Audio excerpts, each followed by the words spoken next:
And now, from Pasadena, it's CCN Sunrise with Sehnita Joshua Mattison, Paulo Alejandria, the Crown City News Team, and the CCN Sunrise segment stars. It's time to wake up San Gabriel Valley with CCN Sunrise. Good morning, everybody. In case you couldn't tell, we're putting on our Halloween show today. Pumpkin carver Doug Goodrow will join us and show off his amazing skills. I'm Sehnita Joshua Mattison. And I'm Bob McClure, and I've got great news for you. You don't have to throw away that gunk inside the pumpkin. The mad chef, Dave Matthews, has ideas on making it edible. But first, we wanted to know how some of you will be celebrating, or not celebrating, Halloween. CCN's Andy Rocco talked to folks around town about their plans for the big day. I'm gonna go to a party with some friends, yeah. And I think I'm gonna dress up as Leslie Knope from Parks and Recreation. I'm thinking about making some pumpkin pie and things like that. Maybe some sweet, maybe some a little horrific. We are going to dress up. My daughter's, 3.5-year-old daughter is going to dress up as Rapunzel. I will be Eugene, and my wife will be the witch. Just spending time with the family, cooking a nice dinner. I don't celebrate Halloween. Why don't you celebrate Halloween? I don't celebrate Halloween. I don't believe in it. That's a tough question. What's your favorite character? The witch. The witch? What kind of witch? The good witch? The bad good witch. All right, Bob, so have you had any creative costumes out there?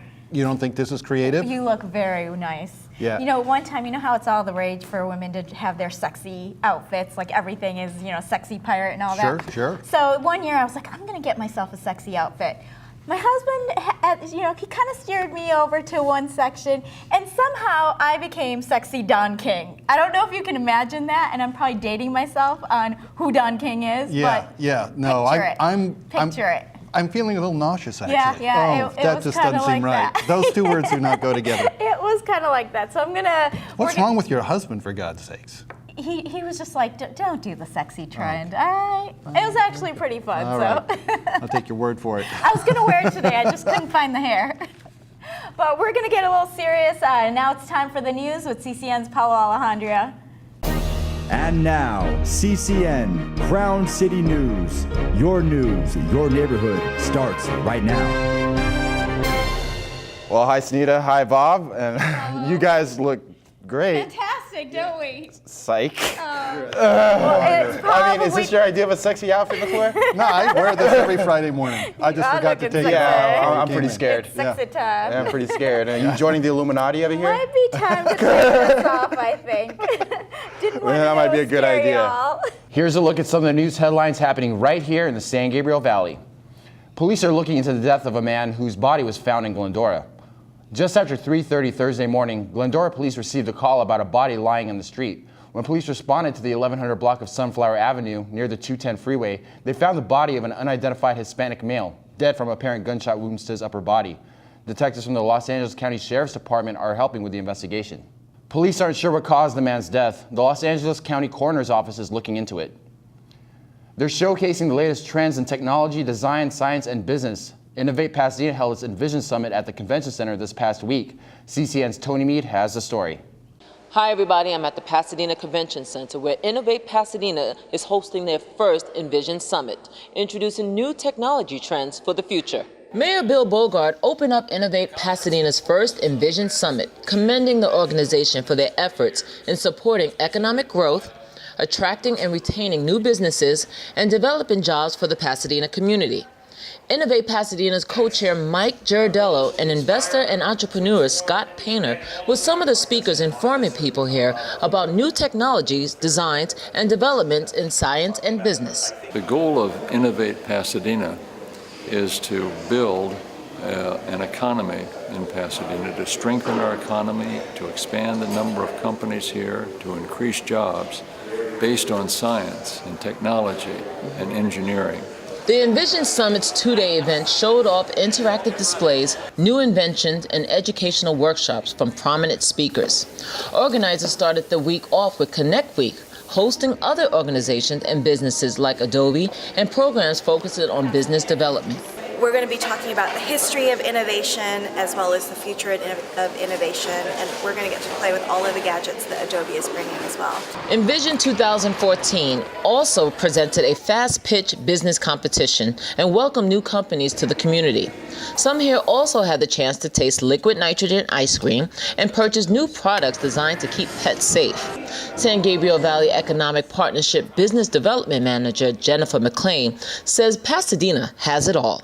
We have talent, great space, great creative energy, but throughout the San Gabriel Valley you have affordable lease space, you have access to talent, you have more than 24 institutions of higher ed, you have easy access to freeway, you have a huge market right here, you have 1.8 million residents that will support your retail space. Innovate Pasadena hosts weekly Friday morning meetups.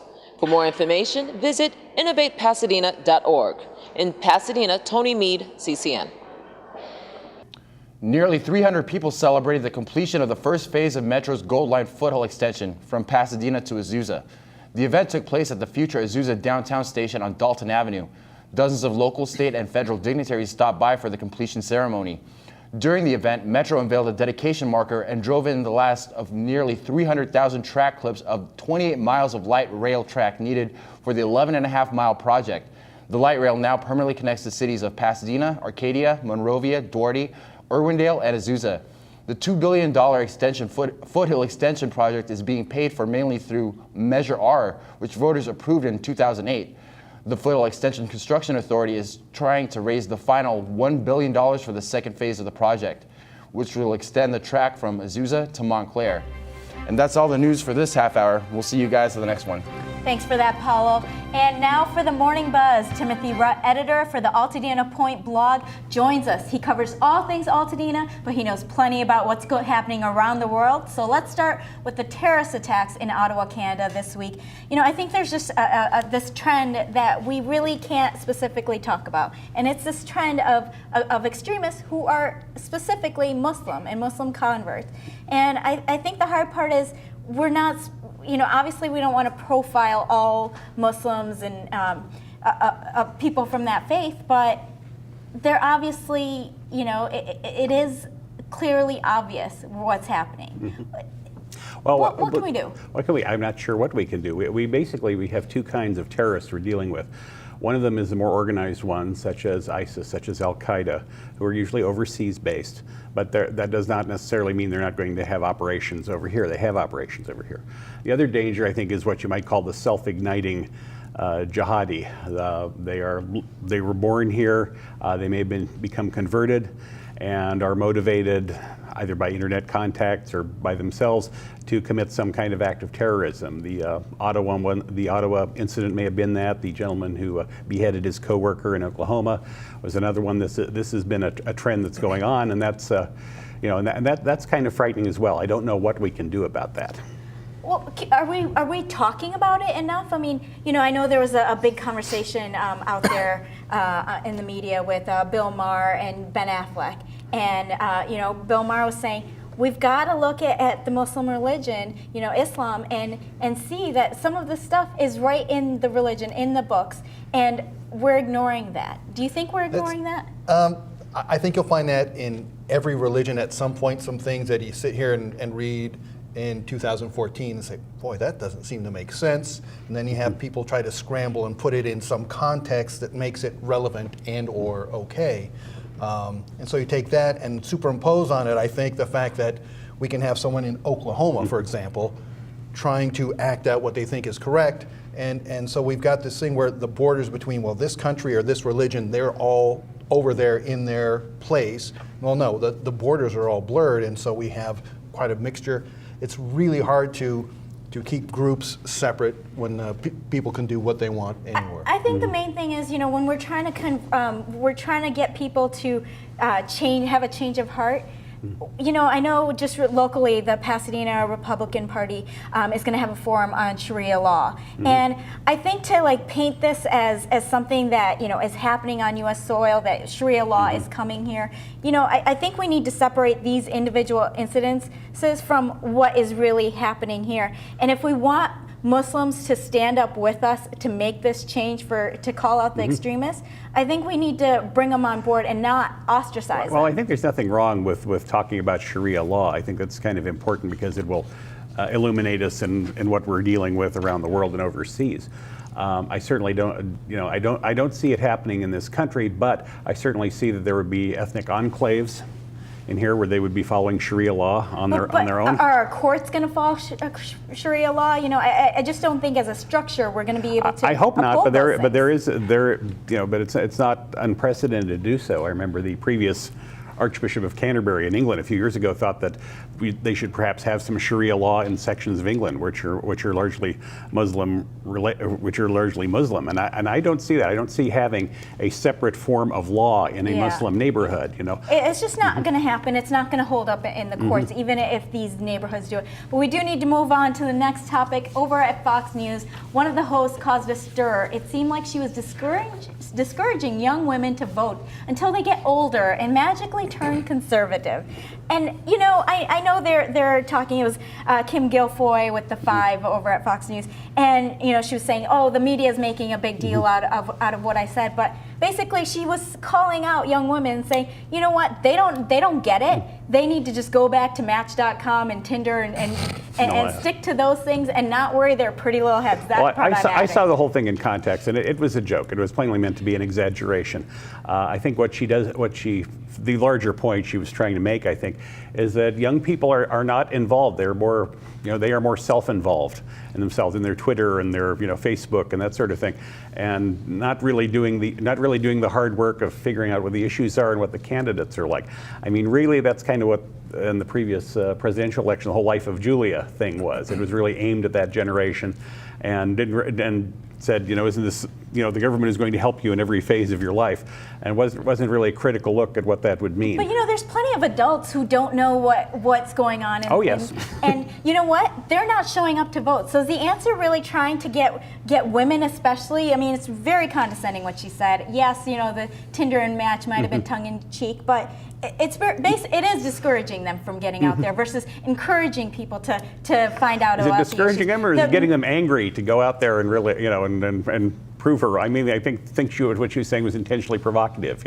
Put down, stop taking selfies, and pay attention to what's going on. Every party has groups that support them more demographically, more strongly and weakly, and certainly this is something we've wrestled with historically in U.S., who gets to vote and who doesn't, and we certainly let different groups of people vote at different times.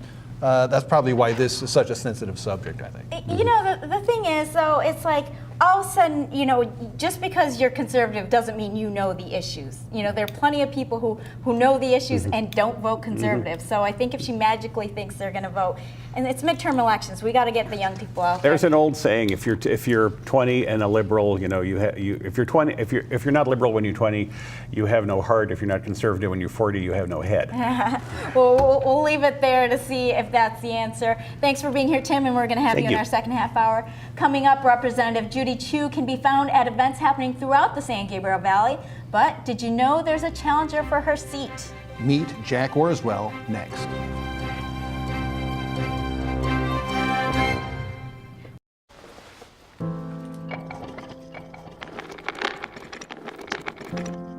Maybe he's really focused. Hey, Michael. Michael.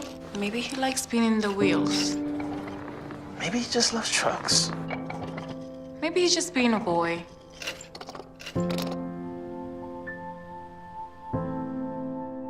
Preoccupation with objects is one early sign of autism.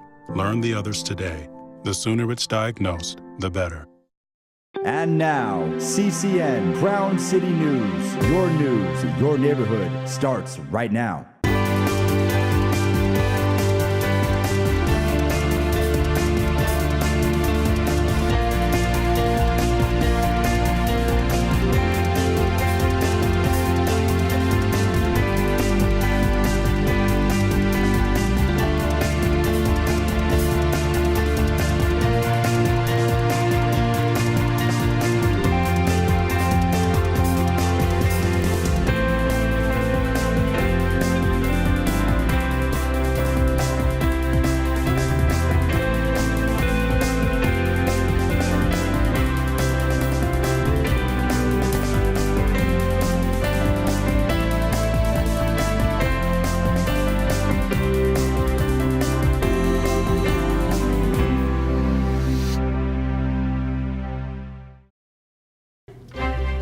Orswell is running against incumbent Judy Chu for the 27th congressional seat. He's here to tell us why he thinks it's time for a change.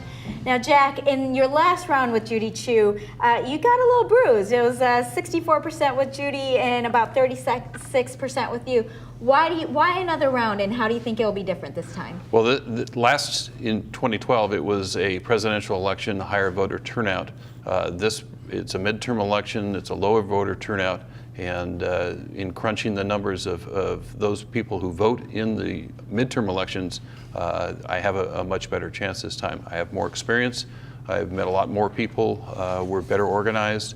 And I think this is the year that we're in for a change. So with the lower voter turnout, do you think that's a good representative of your base in the community that you'd be representing? I don't know if it's a better, I want to be a representative of everybody. I know that people, there are Democrats, Republicans, have different political points of view, but if I'm elected, I want to represent everybody, not just the people that agree with me politically. Judy was able to get a national monument designation, that's a tough word at this hour, for the San Gabriel Mountains. I've read here that you're an Eagle Scout, as Yes. am I. What do you think about the way she got that done and the fact that it was done? The way it was done is through presidential order, through executive order using the Antiquities Act of 1906. President Obama took it upon himself to declare the national monument. She has introduced a bill that was in Congress. It had only been introduced for 6 or 7 weeks before she lost patience or went to the president asking for his help. But it takes away the voice of the people, it takes away the debate in Congress, and it's by presidential order, it's not the democratic process. So short of the method, do you agree with the designation? I don't know how much the designation is going to change the way things are up in the Angeles. I grew up in Pasadena. I planted trees in the forest. I've built trails. To me, one of the most significant historical areas around here is the Mount Lowe Railway and Echo Mountain, and that's not included in the boundary. So we have antiquities that weren't included that I think that should be, and I'm concerned for the recreational areas. There's shooting sports, there's off-road vehicles, there's the ski resorts. All those are subject to rules and regulations that need to be determined, but they could have a very negative aspect on in the future of recreation in the Angeles. Now, you're also a small business owner. What do you think are some of the rules and regulations and taxes that you want to help remove for businesses? I'm assuming that you would probably want to reduce them. Absolutely. Small business are People get jobs through small businesses. 66% of the people that have a job are working for a small business. And small businesses are struggling right now. In California, there's a lot of rules and regulations, both state and federal. The tax situations, new labor rules just went into effect. Minimum wages are going up. Where's all this money coming from? We're still recovering from a recession. And with the new taxes, new rules, new regulations, and higher wages, it's very difficult for small businesses to start up and survive in today's economy. All right. Well, I hope that you'll be able to survive this election cycle, and we wish you the best of luck. Thank you so much for coming in and talking to us. I appreciate it. Thank you very much. Take care. Well, millennials love to rent, and many of the reasons have nothing to do with money. Your Home segment star Lee Cuellar has more on that next.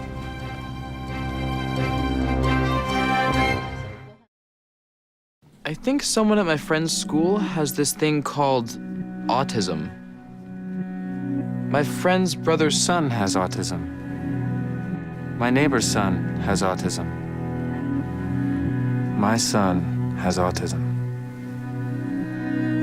Autism is getting closer to home. Today, 1 in 68 children is diagnosed with autism. That's about a 30% increase in 2 years. Learn more at autismspeaks.org/signs. If you drive buzzed, it could cost you around $10,000. You'll face major legal fees, major fines, and steep insurance penalties. You could lose everything.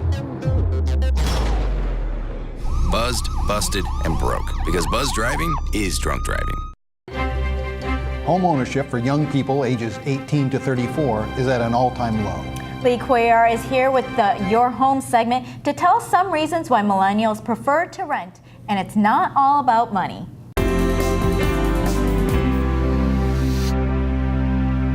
With millennials facing an unemployment rate of more than 8% and $1 trillion in student loan debt, they're increasingly renting instead of buying homes. In fact, the true home ownership rate for 18 to 34-year-olds has fallen to a new low, 13.2%. But finances aren't the only reason for the dip in home ownership. Millennials are recognizing the many benefits of renting, including reasons that have nothing to do with money. First, a love of amenities. Many apartment buildings feature free amenities that would come at a significant cost for homeowners. These range from obviously visible perks like electric car charging ports, gyms, movie screening rooms, to the subtle such as concierge service and cell phone reception in all areas of the building, including the underground garage, which is a boon to millennials, many of whom don't have a landline. Second, a love of community. Millennials are drawn to the community and shared spaces in apartment buildings with limited budgets in urban locales, including places where studio apartments can be smaller than 400 square feet. Younger renters are enjoying common kitchens or coffee bars, libraries, and rec rooms. Plus, there's a love of community outside of the building itself. Renting a downtown apartment allows for close proximity to enjoy culture and nightlife without having to move to the suburbs, even if they could afford a house in a more residential neighborhood. But if millennials do want to try living in a suburban neighborhood to get to know that community before making a commitment to buy, renting is always an option. Third, a love of flexibility. Many see buying a single-family home as the path to forever escaping noisy neighbors on the other side of a wall or ceiling, but in truth, renting provides much more flexibility to leave behind troublesome places. A nuisance who moves in halfway into a year-long lease becomes a memory in months. One who moves next door halfway into a 15-year mortgage can feel like a problem for life. The ultimate benefit of renting may arise from the flexibility of leaving for any reason, especially career reasons. Millennials tend to change jobs 3 times more often than their older counterparts and stay with the same employer for just 3 years on average, according to the U.S. Bureau of Labor Statistics. Renting instead of buying makes transferring to a newer, better job much simpler. Some leases may even include a termination clause that specifies acceptable reasons for early termination, such as a job transfer that's more than 50 miles away. In some cases, the tenant may not be liable for any payment if the unit's re-rented within a particular time period. Fourth, love of convenience. There's a lot of work that goes into maintaining your own home. Yard work, standard maintenance and repairs, and important upgrades. Plus, if something major like a furnace breaks, it's on you. Renters are able to keep home maintenance out of their budgets and out of their weekend to-do lists. For millennials with active lifestyles, having fewer things to do around the house can have a huge upside. Thanks, Lee. Yeah, absolutely. That home maintenance is reasons I sometimes want to be a renter. Oh, yeah. Well, if you want to show off more than the usual jack-o'-lantern this Halloween, you're in luck. Professional pumpkin carver Doug Goudreau has some ideas coming up.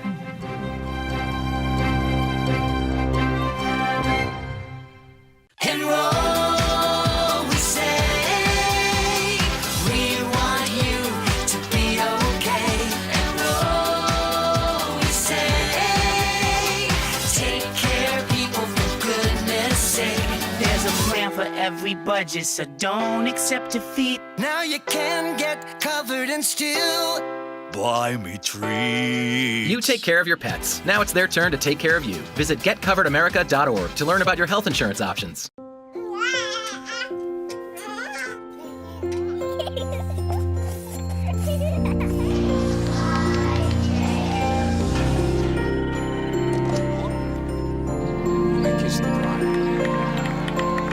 A full life measured in seats starts with the right ones early on. Car crashes are a leading killer of children 1 to 13. Learn how to prevent deaths and injuries by using the right car seat for your child's age and size.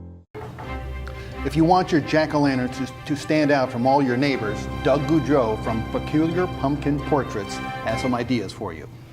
This is awesome, Doug. So what do you have here? What are some of the tools that you use to make these happen? Oh, I first look for an interesting shaped pumpkin, and then I just is definitely one of them. Yeah. So all the pumpkins no one else wants, you get. Yeah. This is a good one here too. This has this really big lobe sticking out of it, cute. and then you can carve into it and get these great features to come out. Or if it's round, you might want to use some produce to, for example. I carved ears on this guy, but you can make some great veiny ears or bat wings to go onto that. When you paint it, then it'll all blend in together. How do you make it real stick it on? interesting. I use catering tricks, maybe some toothpicks or shish kebab skewers, and some spray adhesive as well. I really want to find out about these tools because I'm going to be carving with my little one. I'm probably not going to let him use these, but how can I take it up a notch? Well, the great way to work with kids too is using ceramics tools, because that way there's no real sharp edges. I prefer also small paring knives and Thai fruit carving knives to get in to do the details, but you really don't. To do most of this character here, I was just using a clay tool, and you can kind of just whittle away at it and get some great wrinkles and lines. And then this is going to be kind of a scary scarecrow, and I'm still adding things to it, but I wanted people to see kind of how the steps in between, where I go from the carving and then to the painting. I want to still design some kind of a hat, and I have some straw and things. Cute. While I work out some arms that are coming out of there for a restaurant display. So you're like a costume designer with these things, right? Yeah, every year I experiment and do some new things. This year I'm using gelatin eyes, and normally I don't carve out the inside. Gelatin? Yeah, I poured up in some gelatin and some molds, and Like so those Jello spheres. or? Well, it's Knox gelatin, and you pour it up thicker so that it doesn't Okay. melt on you. But then when you do carve it out, then you can put a light inside there, and then the eyes will kind of glow in a real creepy way and add to the overall design. Make it kind of come to Now, life. when we do this at my house with my family, my brother brings over his Sawzall, and we're done with each Cool. pumpkin in Yeah. about a minute and a half. How long Is there does it take anything you left of that pumpkin with your saws? a little bit, and most of us still have all of our digits, so that's Yeah, good. that's great. How long does it take you to get one of these done?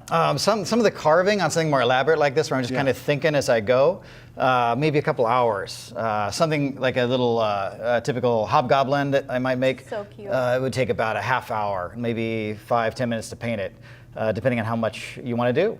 Do you prefer these kinds where you're not carving it all out? I do. They last longer to get you all through the month.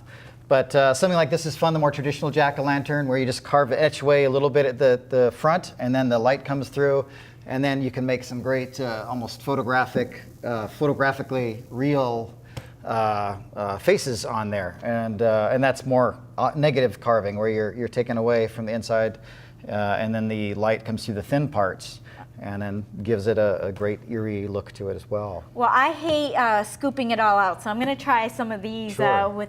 with some of these ceramics tools. So thank you so much for giving us these ideas. Sure, you bet. And you also spray paint and stuff, right? I spray paint them, and that also helps give them another skin. And hide some of my mistakes. Exactly. All right, thanks for that, Doug. Sure. In our next half hour, there are plenty of dangers to look out for during Halloween. We've got Halloween safety tips for you and much, much more next.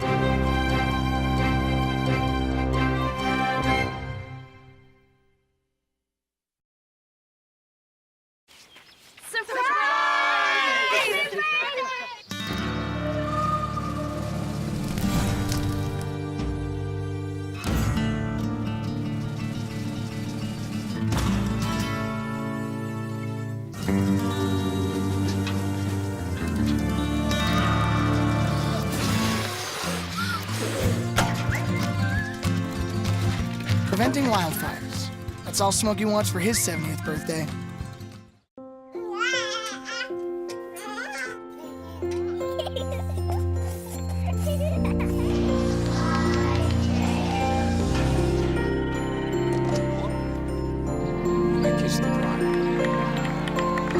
A full life measured in seats starts with the right ones early on. Car crashes are a leading killer of children 1 to 13.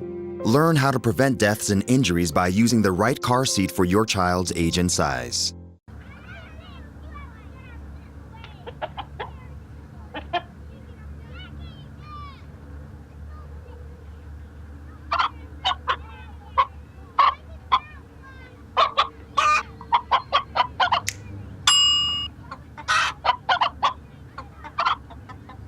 Separate raw meats from other foods by using different cutting boards. 3,000 Americans will die from food poisoning this year. Keep your family safer. Check your steps at foodsafety.gov.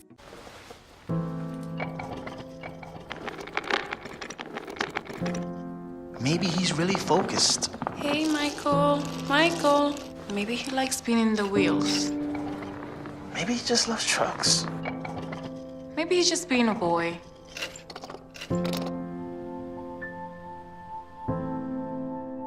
Preoccupation with objects is one early sign of autism. Learn the others today. The sooner it's diagnosed, the better. And now, from Pasadena, it's CCN Sunrise with Sehnita Joshua Mattison, Paulo Alejandria, the Crown City News team, and the CCN Sunrise segment stars. It's time to wake up San Gabriel Valley with CCN Sunrise. Our second half hour of CCN Sunrise, we've got the CEO from Prolacta Bioscience. They collect mother's milk for preemies. I'm Sehnita Joshua Mattison. And I'm Bob McClure. The Mad Chef, Dave Matthews, will be cooking with fresh pumpkin in the taste of sunrise. And we'll give you tips to stay safe this Halloween. So we're chatting it up about your favorite person, Kim K. Yeah, Kim Kardashian, yeah. Luckily, we're not talking about butt selfies. Oh. I know that's your favorite topic. Is there something else about her we need to know? Well, she actually has something in common with one of your favorite people, Warren Buffett. Yes, yes. She's talking about how she wants baby North to earn her way, make her own dime and earn a living like she did. What do you think about that? Well, okay, maybe she earned a living to a certain extent, but I do support the fact that you want to teach your kids self-reliance, self-responsibility. Yeah, that's a great parenting tip. I don't know that I want to get too many parenting tips from Kim Kardashian or Kanye West, for that matter. I'm with you there. I know she was saying, as a kid, I saved up all year long for my Prada shoes. I saved up $400 for them. And I kind of think, well, if I'm going to encourage my kid to be financially responsible, I might want to encourage them to do a little bit more with their money than just buy their Prada shoes and, drool over I think all those things. One of the real shortcomings of our educational system is financial literacy, and I think teaching your kid to put away money for unforeseen events or for retirement or for other long-term goals is a really difficult thing in the sort of have it now society we've got. Well, Kim didn't have to save up for college, so, No? I don't Scholarship? think so. I don't think so. But now we have CCN's Paulo Alejandria with the news. And now, CCN, Crown City News.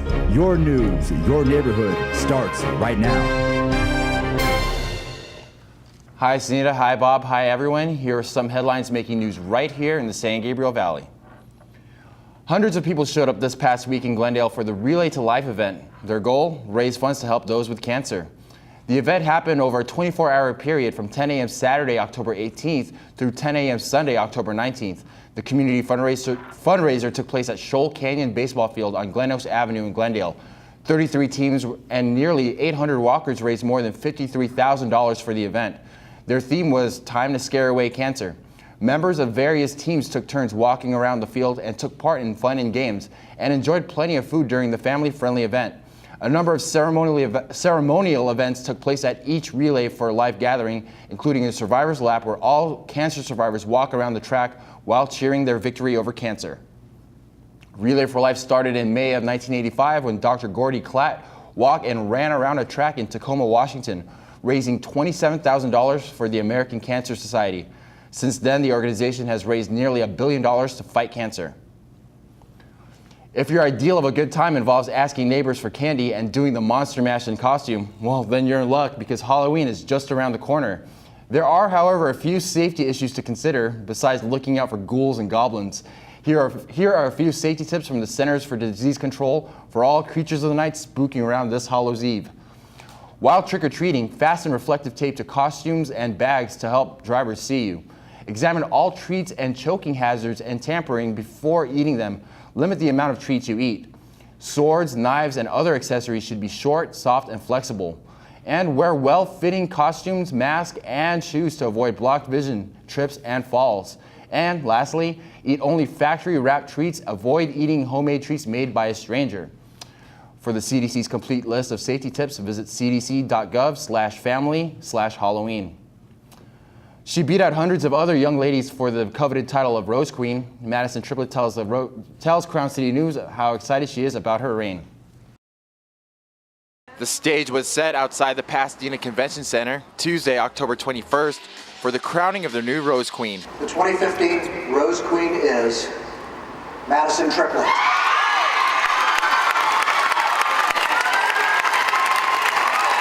Los Angeles broadcast icon Stephanie Edwards emceed the event.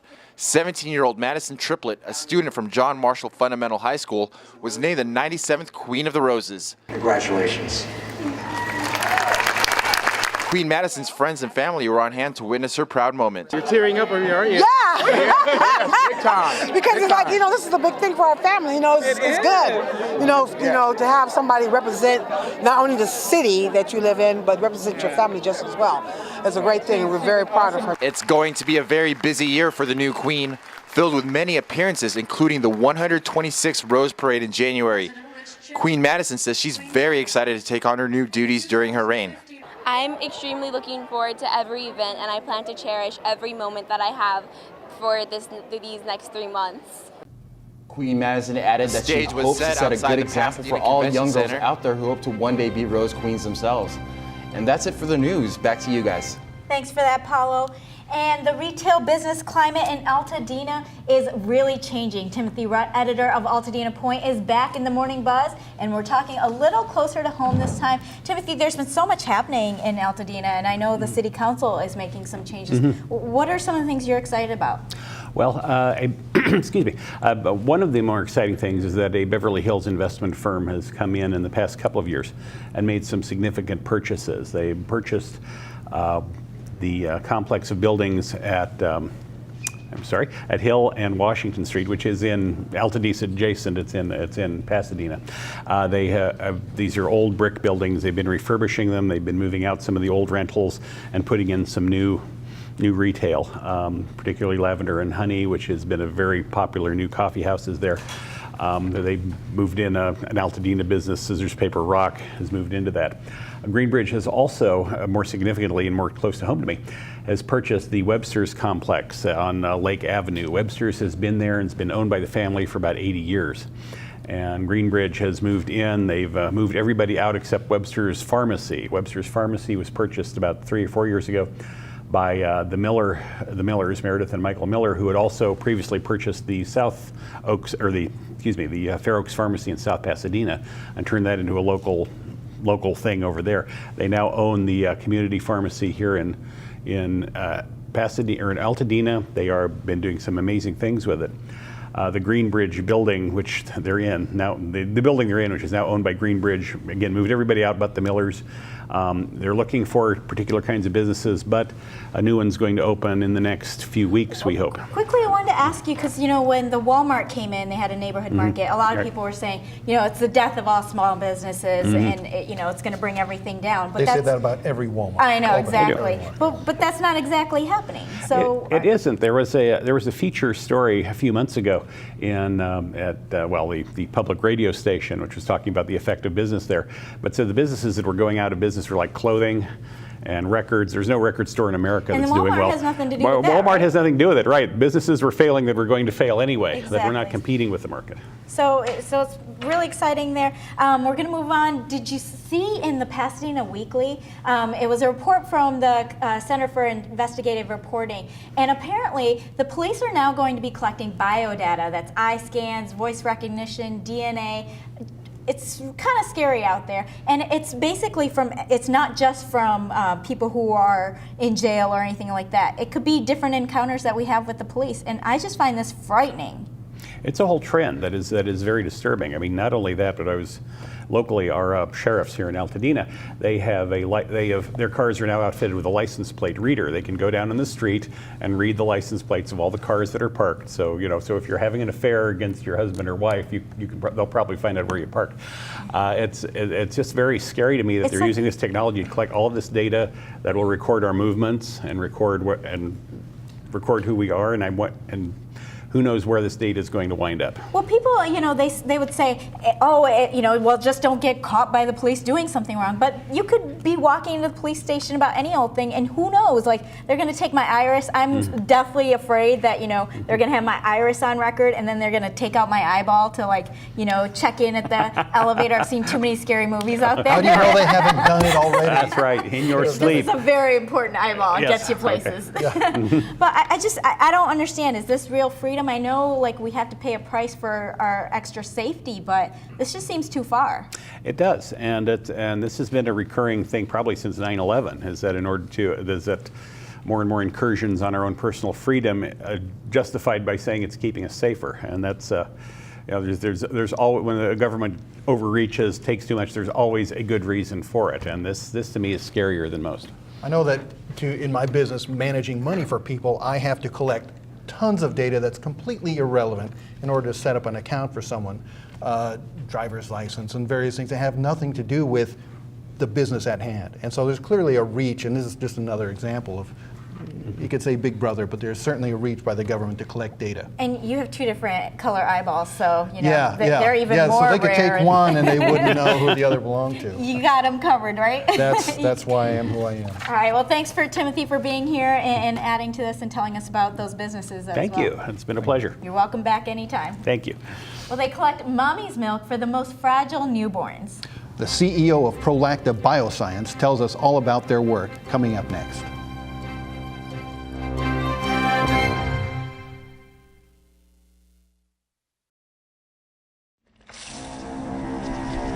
When some people struggle with their mortgage payments, they become frozen, petrified. Not knowing what to do, they do nothing.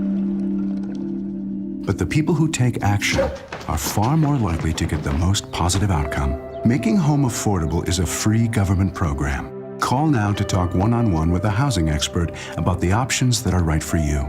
Real help, real answers, right now. Many premature babies spend their first days in a neonatal intensive care unit, or the NICU, without access to their mother's breast milk that can help them thrive. San Gabriel Valley-based Prolacta Bioscience created the first formulas for preemies made exclusively from human milk. Founder and CEO Scott Elster joins us to tell us how his company helps save tiny lives. Welcome. Thank you very much. Appreciate being here.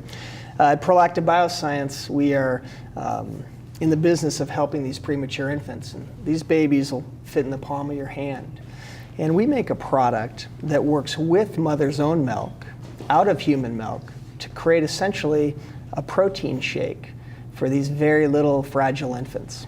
Now, how does your product, how does it differ from like colostrum or the first mother's milk? Is there something that's substantially different from that?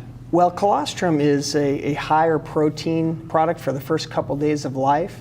And so our product is similar in the high protein, but it's very much more concentrated. So again, in the ideal situation, we'll use mom's own milk that she's been pumping very diligently, mix it with our product, and deliver the nutrients that these babies need. And what is your product? How do you make it? How does it come about? It's a reasonably complicated process. We first take the skim milk, and then we concentrate that about 12 times. Then we add some of the cream back to create the proper nutrition for these children.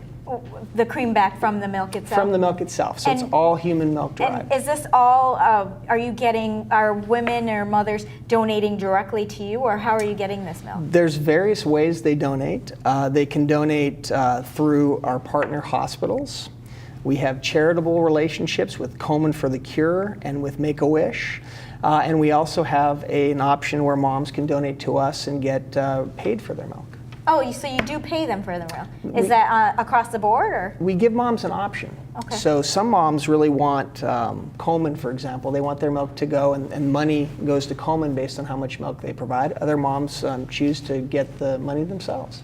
Okay. So do they contact you directly? They do, all through the internet, prolacta.com. You can find a milk bank that way. Because I was reading somewhere that you were, that you didn't necessarily want to pay mothers because then they might be, kind of taking away from their own babies to make a little money on the side. We never, ever want a mother to take away from her baby.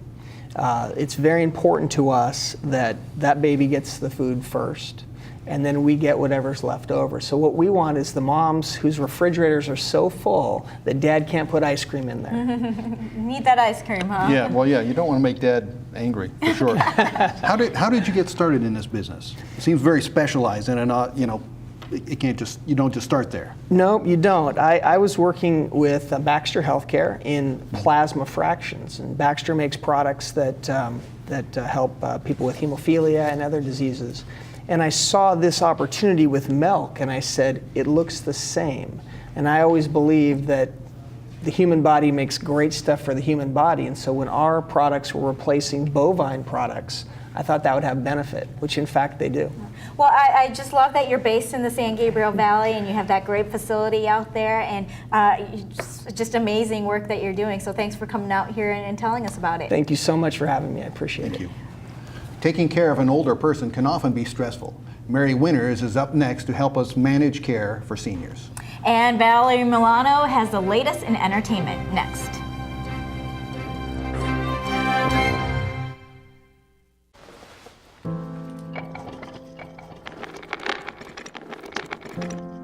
Maybe he's really focused. Hey, Michael. Michael. Maybe he likes spinning the wheels. Maybe he just loves trucks. Maybe he's just being a boy.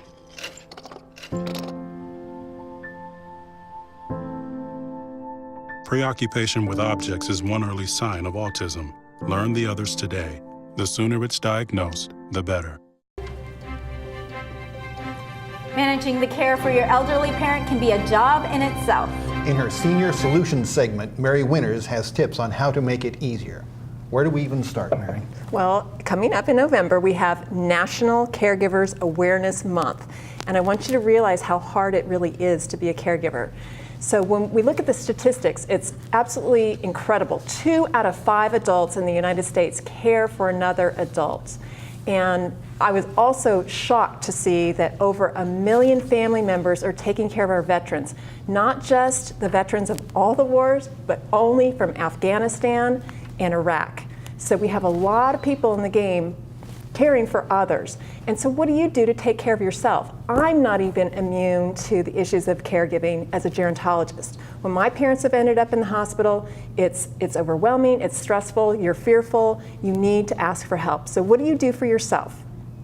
Well, let me give you some tips. In fact, let me also let you know how dangerous it is to not take care of yourself. 68% of caregivers will wind up having a major episode, some kind of a stroke, a heart attack, something that will render them disabled and not able to take care of their loved ones. So you really have to take care of yourself. So let me give you some tips. Number 1, you have to make sure that you look at what is working. You just the tiniest little thing, make sure that something's working, write it down. Things that aren't working, you put a list together. And you take the Apple approach to that. You take it in small little chunks and you do what you can piece by piece to make it work. Then I want to make sure that you're nurturing yourself. What are you doing to take care of yourself in this situation? Are you taking a nap when your loved one is taking a nap? Are you asking for the help that you might need? Which brings us to their next point, ask for help. In our society, we do not like to ask for help. So make sure you take opportunities when people offer to go grocery shopping or do laundry for you, that you take them up on that. And lastly, I want to make sure that you create a team for yourself. Make sure that you have family, friends, and other professionals such as your attorney or your CPA, your financial planner on board with you so you understand what you need to put in order as things change with your loved one that you're giving care for.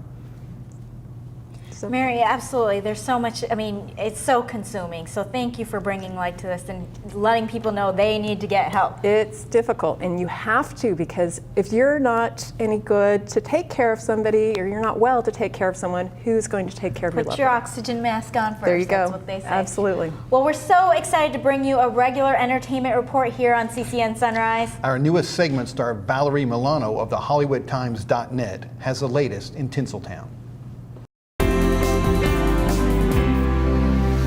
Now here's what's happening in entertainment in case you just can't get enough of Amanda Bynes.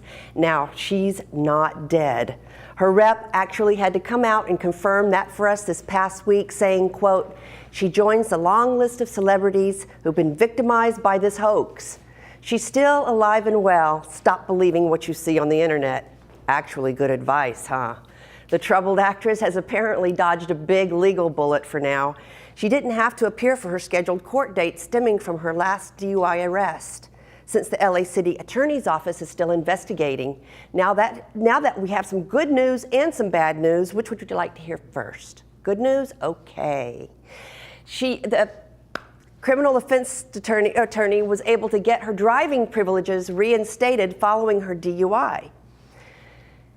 The bad news, she can't use them because she's still in a psychiatric hospital in Pasadena. We're rooting for you, Amanda. Here's an entertainment bolo for you. Bolo, that's be on the lookout. Don't act like you don't watch those cop dramas. Come on, keep up. So be on the lookout.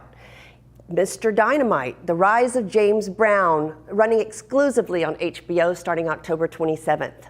And get this, it's produced by Mick Jagger. James Brown, of course, changed the face of American music forever. Mr. Dynamite will feature rare and never-before-seen footage, interviews, and pictures of the hardest working man in showbiz.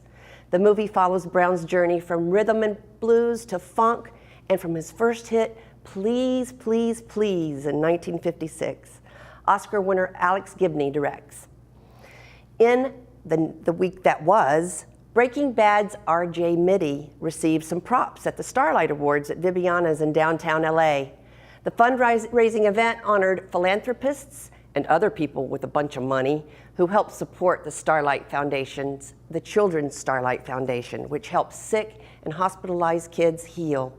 Hey, at least they use their superpowers for good, right? The event also honored the Cause family. Yes, that Cause family, including Grammy-nominated sax player and radio host Dave Koz, Roberta Koz Wilson of Cookies for a Cause, that's K-O-Z, cute, right? Also composer and producer Jeff Koz and their late great mama, Audrey Koz. Finally, I leave you with some Our Neck of the Woods entertainment news. The Distinguished Speaker Series of Southern California takes place right here in Pasadena at the Civic Auditorium, October 22nd through May 18th. Some heavy hitters from various fields will talk openly with the audience during 7 relaxed evenings. Speakers include Gabby Giffords, the Arizona Congresswoman who was shot in the head and lived to tell about it, news icon Jane Pauley, and sports legend Magic Johnson. Many, and I mean many more entertainment stories for you on crowncitynews.com and my website, thehollywoodtimes.net. Don't forget the. Bob and Sehnita, back to you guys. Thanks, Valerie, and welcome aboard. When you carve a Halloween pumpkin, I bet you throw away the seeds and pulp, or you throw them at your misbehaving siblings. Oh gosh. Well, the Mad Chef Dave Matthews says, don't do that. Don't do that, Bob. That's next. That gunk is edible, so we have more on that next on CCN Sunrise, Taste of Sunrise. The next 30 seconds can save you a lot of money. Just do your laundry in cold and stick to full loads. Auto-sleep your computers. Plug your gadgets in a power strip and switch it off when you're done. Headed out? Turn back your thermostat by 10 degrees. And drive sensibly. The more energy you save, the more money you save. Find other great tips at energysaver.gov.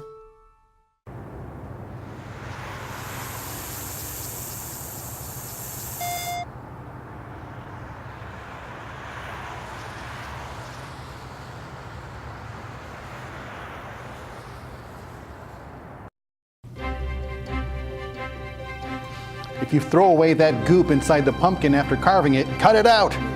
The Mad Chef, hey, the Mad Chef. Now, is it mad angry or just mad crazy? Mad crazy. Okay, Right. Mad Chef Dave Ingredients. Matthews has ideas on what to do with that. What do you do with it, Dave? Okay, so the pumpkin seeds are actually really healthy, and you can use them for many things, especially to eat. You want to roast them. The cool thing on the pumpkin seed is that when you roast them in your oven, they're going to produce a red, greenish liquid or an oil, and you want to save that oil. And you can incorporate that oil. I've never had that oil ever in my life. It's delicious. It's a okay. really good for salad dressing. Throw some olive oil, mix it in. It's fantastic. You can use it to saute. You can use it for many things. I never knew. You never knew. What else do you have? Okay, So many pretty things. So for you, I've actually done a little work. I cut the pumpkin in half for you. Nice. So I'm going to have you take the insides out with a spoon. Yeah.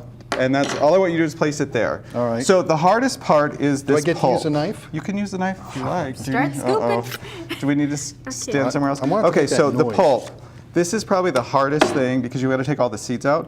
But what you want to do is you want to save this pulp, and you can steam it and eat it. It's actually really, really good. If you make smoothies, you can throw it in your smoothie. Okay, that I might do. And Otherwise, if you don't have time and you just are running out of time, just stick it in the freezer. Don't throw it away though, and you can reuse it later. because it's really healthy. It's I think really, that's what really people don't healthy. It's remember. wonderful. Okay. So What are so these today, beautiful I dishes you decided have? that I wanted to bring fall full force. So I did brought it. I did. I brought this is a pumpkin squash salad that's made with arugula. Look how pretty this thing it's is. beautiful, and it's really easy to make. 15 minutes you can have this made and ready to Well, go. I'll give you about one. Okay, so I want you to throw some nuts in there. So In basically here? what you're going to do is Okay. you're just going to cut the Look at me, I made your, this beautiful your salad. squash and your pumpkin up. You're going to season it with a little bit of olive oil, some really good olive oil, salt and pepper it, and throw it into an oven at 400 degrees for about 15 minutes till it softens up. Then you're going to take some cranberries, throw those in for the last 5 minutes, and let them incorporate into the pumpkin. Then what we're going to do is oh, you got it done, great. Okay, so then what we're going to do is we're going to start the salad. I'm not so surprised. I've done the dressing for you. This is actually a warm apple cider vinaigrette. So I just heated it up, but it's got shallots. It's delicious. So apple cider vinegar with oil. No, it's actually apple cider that I cooked down with a little bit of apple cider vinegar and some shallots. So I took a cup of apple cider, 2 tablespoons of apple cider vinegar, and some shallots, threw it into a saucepan, and I cooked it down to 1/4 of a cup. So it's almost really a liquid. Then you throw your olive oil in there and your salt and pepper. So go ahead and throw it in there, dress it up. Fancy. And then I roasted some peanuts and some pine nuts. You can throw that in there. Okay, so for you, the hardest part for us is taking these darn seeds off, but it's well worth the effort. You can run it underwater, and then what you want to do is you want to throw them on a plate or a baking sheet is best, with a little bit of parchment paper. Okay, so you got me doing the ugly job. Yeah, I got you doing the ugly stuff. And then That's save the pulp. appropriate. So you know when you're carving your turkey, I can't throw it at you? when you're carving your pumpkin this weekend, That's just for you family can time. save me this, and next week I'll make it. Yeah. We also did a little look crudité how here. pretty that This is is. my favorite Oh thing my of this gosh, I season love right now. that. This is these are individual. Excuse me for reaching over to you. This is an I don't know, individual wave out. crudité. As I do your hard work. So if you're having a little party gosh, that's and you so don't want people to cute. double dip, or you just want to have something that's really specialized, this is it right here. Oh, this is so my cute. favorite Why thing hasn't ever. anyone thought of this? This is the He best did. thing ever. It is. It just makes such a great presentation. Don't touch my peppers. You got your So own. the last thing I wanted to talk Yummy. about was Okay. the chicken. So chickens are on sale right now. Whole chickens are so incredibly inexpensive. So this whole meal right here can feed 5-6 people for under just me. for under $12. Chickens are on I'm all sale. hungry. You can roast a chicken in the oven. They're super easy. We have a video on our here, you need to try. You gotta try some Yeah, you of gotta this, try Bob. some of this. I gotta try the salad. You gotta try the salad. Okay, I'm bringing my Do plate you need out. here? Oh, where did it go? Oh, here you go. Tongs? Oh, here, I need There, it. see, I came prepared for you. Okay, so let's cut this chicken up. Little salt and pepper on the chicken. That's all I do on my chickens, and they are so delicious. Throw it into an oven at 425 degrees for about 25 minutes. We're having a full-on meal this Oh my morning. gosh, this is This is so good. We're going overtime, folks. No, we never say that. Sorry. Look at this pretty salad. Fantastic. A little bit of chicken right on the side. So chicken, when you cook it, you want to have it as an internal temperature of 165. If you don't have a thermometer, sorry for my hands. If you don't have a thermometer, what you want to do is when you take it out of the oven, it should run clear juices or amber, no blood. no blood. no blood is blood. bad. Blood is Blood is bad. Not even on Halloween? All right, There stick you go. that on. Let me There you taste it. go, there you go. Well, for you on Halloween, here you go. Yeah. All right, well, we Thank got to you. wrap There you this go. show. Try That's that. it for the show for now, and we'd like to thank all of our sponsors for supporting our show. Big thanks also to Altadena Point editor Timothy Rutt, 27th U.S. Congressional District candidate Jack Orswell, Scott Elster with Prolacta, and Doug Goudreau with Peculiar Pumpkin Portraits for being here. I had to think about that. Thanks also to our segment stars and crew, and especially those of you out there for watching us. See you next time.